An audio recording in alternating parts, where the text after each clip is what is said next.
사실 유출이 너무나도 많이 떠돌았지만 그동안 올리지 못했다. 왜냐면 딴 곳에서 너무나도 많이 올렸기 때문에 뒷북을 치는 만큼 다른 곳에서 들을 수 없는 얘기들을 말해볼까 한다. 어떻게 나오는지는 대충 알 것이고 기술적으로 관심이 많다면 재미있게 들을 수 있다. 일단 기술을 삼성에서 공개한 게 아니라 뇌피셜로 때려 맞추는 건데 아마 재밌을 것 같다. 아님 말고.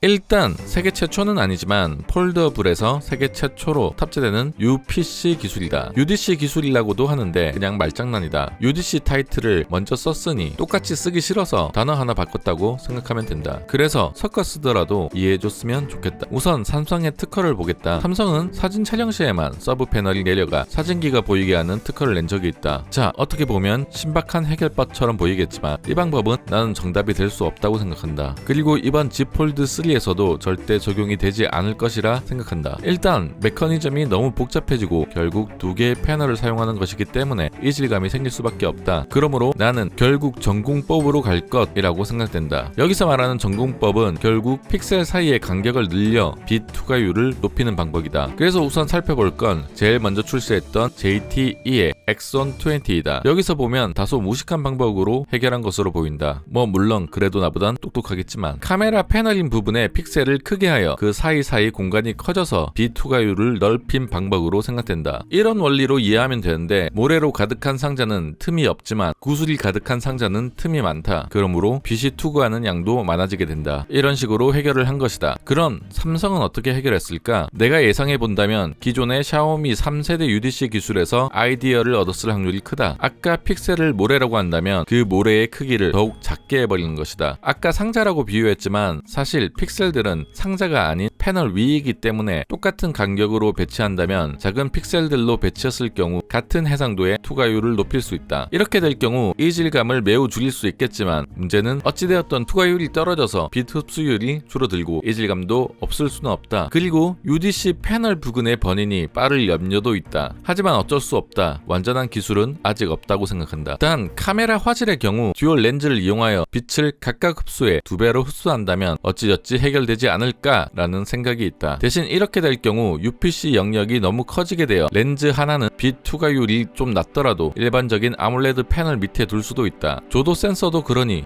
괜찮을 거다. 하나보단 2개가 낫다. 손도 발도 곧 여튼 다음 주제다. 바로 S펜이다. S펜이 들어가는 건 다 알고 있다. 다만 기존의 S펜이 아닌 AES 방식의 S펜이다.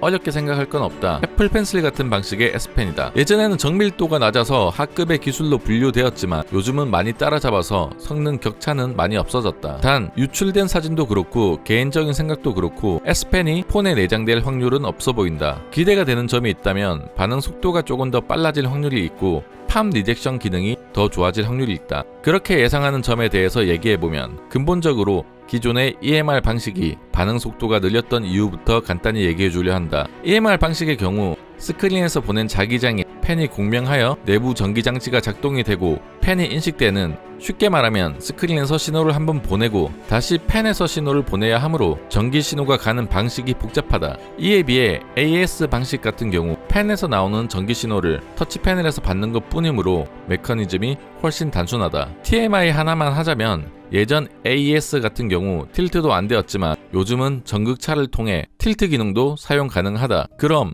단점이 없는가? 아니다. AES 방식의 경우 대신 펜에서 전자기 신호를 보내주어야 하므로 배터리가 필요하다. 그러므로 상대적으로 펜이 무겁고 두꺼워진다. 그럼 팜 리젝션은 뭔 상관인데 더 좋아질 것이라고 생각하나? 라고 물어볼 수 있다. 현재 애플 펜슬이 갤럭시 S펜보다 팜 리젝션 기능이 뛰어나다는 건 부정할 수 없다고 생각한다. 기술을 공개한 적은 없지만 나는 그 힌트를 블루투스 연결해서 보고 있다. 블루투스 기술을 이용해 타블렛과 펜의 거리가 어느 정도 가까워지면 팜 리젝션 기능을 작동시키는 것이다. 물론 뇌피셜이다. 그럼 S펜의 경우도 배터리가 강제로 필요하게 되면 블루투스가 항시 켜져 있게 되므로 그에 필요한 기술을 적용시킬 수도 있다. 물론 삼성 연구원들이 이런 것에 관심이 있는지는 모르겠다. 관심도의 차이일 것이다. 마지막으로 주름 없는 폴더폰이라는 소문이다. 근데 나는 어떤 기사에서 접히는 부위에만 다른 소재를 쓴다고 했는데 그러면 S펜을 쓰면 가운데만 자국이 남는 건가? 가운데만 투명 폴리이미드 소재를 쓴다는 말이 한동안 돌았는데 내 생각엔 이것도 아닐 것 같다는 생각이 든다. 추론이긴 하지만 모토로라에서 아이디어를 얻었을 것이라고 생각한다. 완전히 펼쳤을 때 좌우가 당겨져서 주름을 없애지 않았을까? 다만 그런 구조에서 방수 방진이 완벽할 것 같진 않고 방수는 딱 생활 방수 수준이지 않을까 하는 생각이 있다. 어쨌든 나머지 스펙 등의 얘기는